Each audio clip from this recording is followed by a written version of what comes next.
Hey there. So this week I wanted to actually talk about something from the perspective of a teacher. I wanted to go over some common mistakes we make as instructors, whether it's in a class or in a workshop or even in a private lesson. So here we go.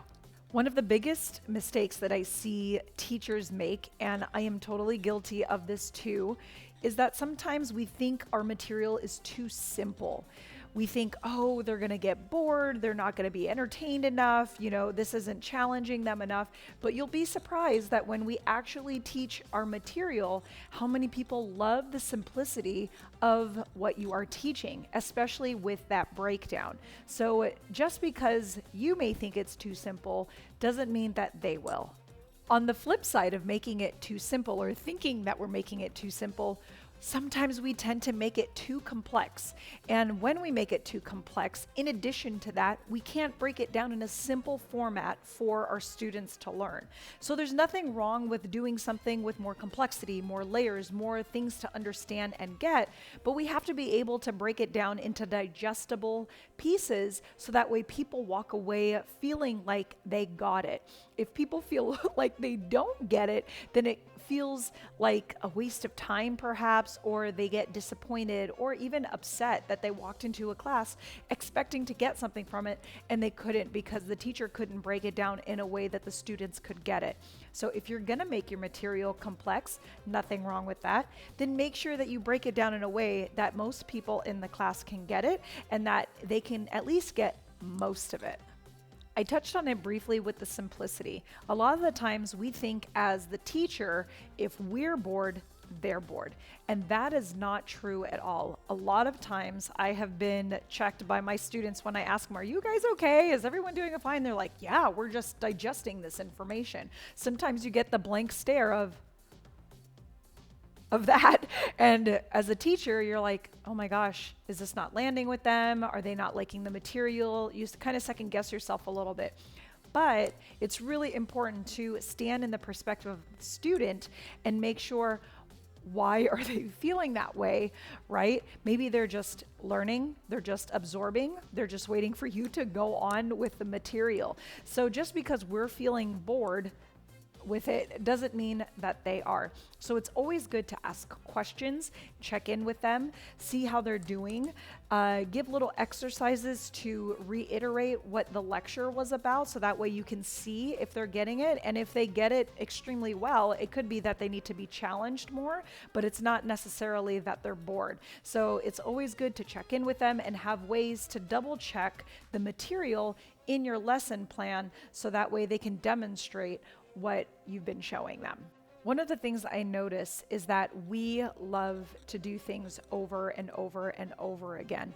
And when the teacher doesn't have the space in the class to do that or doesn't actually make it a point to do it multiple times, what ends up happening is we lack the practice to put into practice what the teacher just said.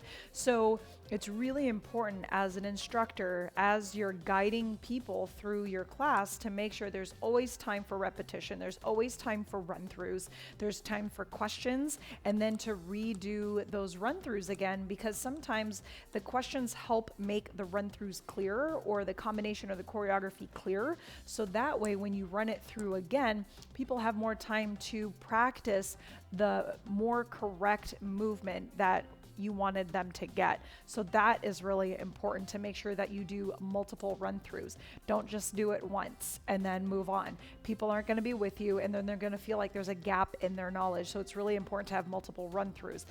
On that same note, you want to make sure that you're teaching from multiple orientations. So if I'm teaching, I want to make sure that I'm teaching over here. And then I also want to teach from a profile. I want to make sure that I'm teaching from the back and as well as my other profile, because sometimes people will turn their bodies differently to get what the teacher is doing. And it's not always this way. Maybe sometimes it's for them this way. The other thing too is to move around your your room. So let's say I'm teaching, I'm not going to just stand center stage. I also want to stand over here and even back here and maybe talk and work my area, kind of like if I were doing a performance, I want to work my stage. So it's really important that we just don't stay here and talk. One, we start to get desensitized to that as students. When we just see one person in one place for so long, the stimulus is kind of like, okay, it's, it doesn't register as much.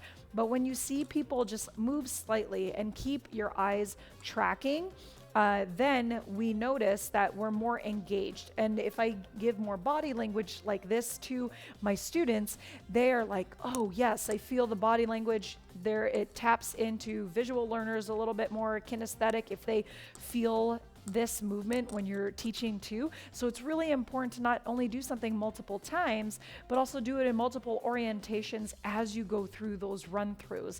So that's one of the common things I see, is that we just don't allow in workshops and classes and all that stuff enough time to do those things so our students really get it.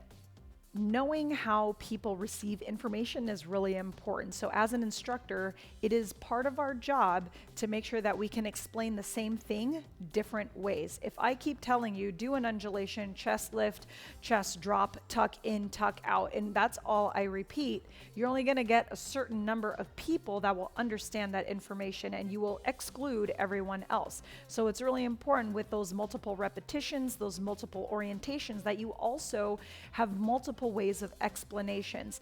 So if I say, okay, for an undulation, do chest lift, chest drop, tuck in, tuck out. Boom, boom, boom, boom, boom, boom, and then connect the two, that's one way.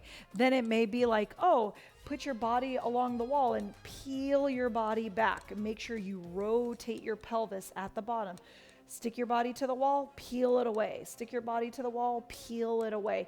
And giving them these different visuals, and also using real life analogies like, oh, when we're doing offering arms, the waiter's coming through and making sure that everyone has their drink, stuff like that. So analogies are great, metaphors are great, different ways of explaining things get to different students, and they land differently, even at different times in the class. So let's say you explained it one way in the beginning, they didn't get it, and you're running through your material and you're like maybe 30 minutes in, and then you explain it a different way, or you drop this little bit of information later and they're like, oh, that makes sense. Then it all connects together. So it's really important to be able to explain things in multiple ways, as well as continue to keep them engaged by giving them real life scenarios that they compare it to, the analogies, the metaphors, and seeing how people register your words on their body. If it's not connecting, we need to be creative in the way that we explain and demonstrate things.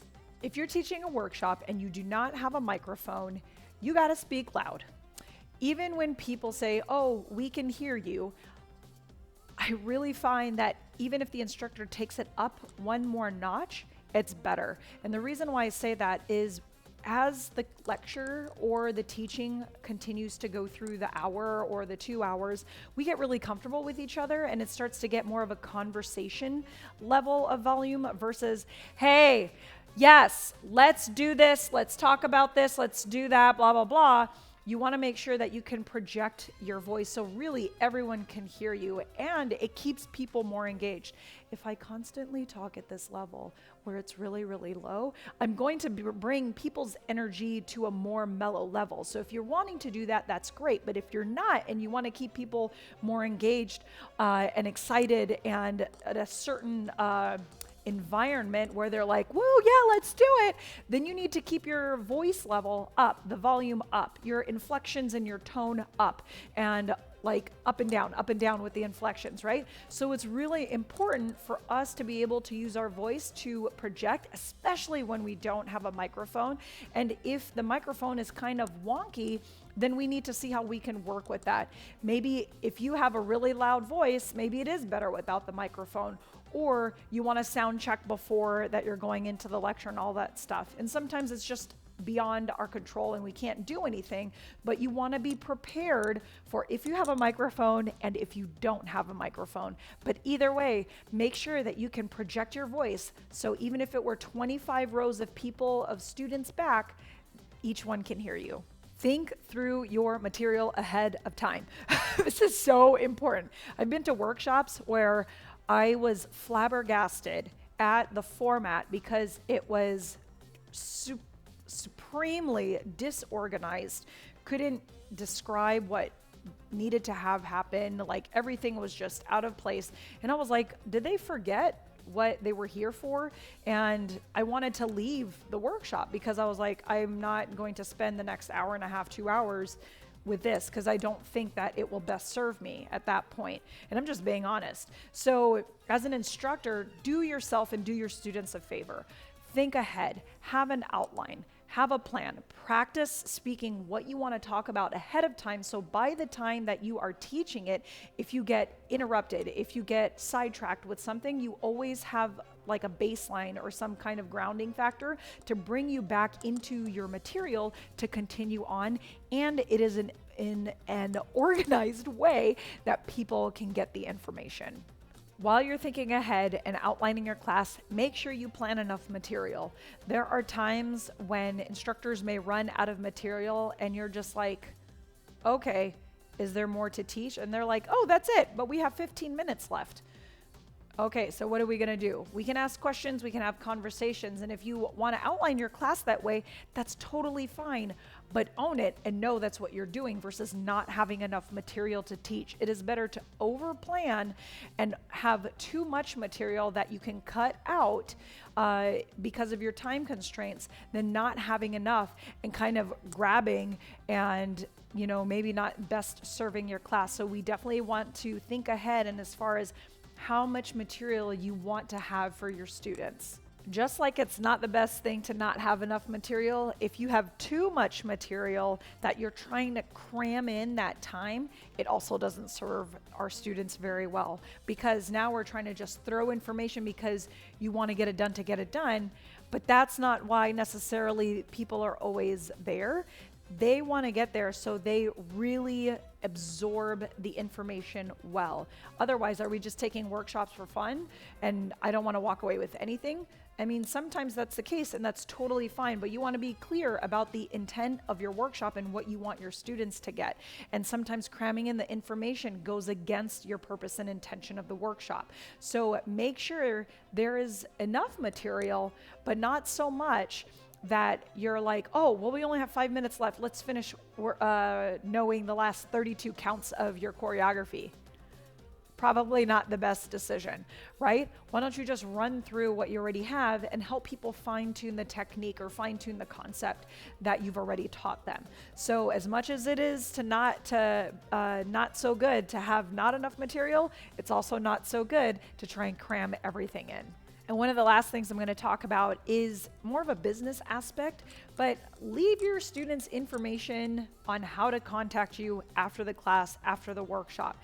They may have questions, they may want to just reach out to you, they may want to learn from you more, and if they can't get a hold of you, how are they going to do those things? So make sure you have a business card, you give them your information, you promote your events, you do all this lovely stuff, because at the end, sometimes I'm like, I want to know more about that, but the teacher didn't have a way to give that information easily for people, especially when you're at the end of a workshop or class or you just want to socialize. You want that information ready for your students. So whether if it's a business card, if it's a flyer, it's a newsletter sign-up sheet, all those ways are great. Have people sign up ahead of time as they're entering the class versus doing it afterwards, because afterwards they may have to get somewhere, or everyone's socializing at the end and talking about how great your workshop is. So you don't want to take them away from debriefing that excellent experience to sign up for the newsletter when it could have been done in the beginning and anyone who missed it can then do it at the end. So make sure there's a way for people to follow up with you, to find out more about you, so that way you can promote your business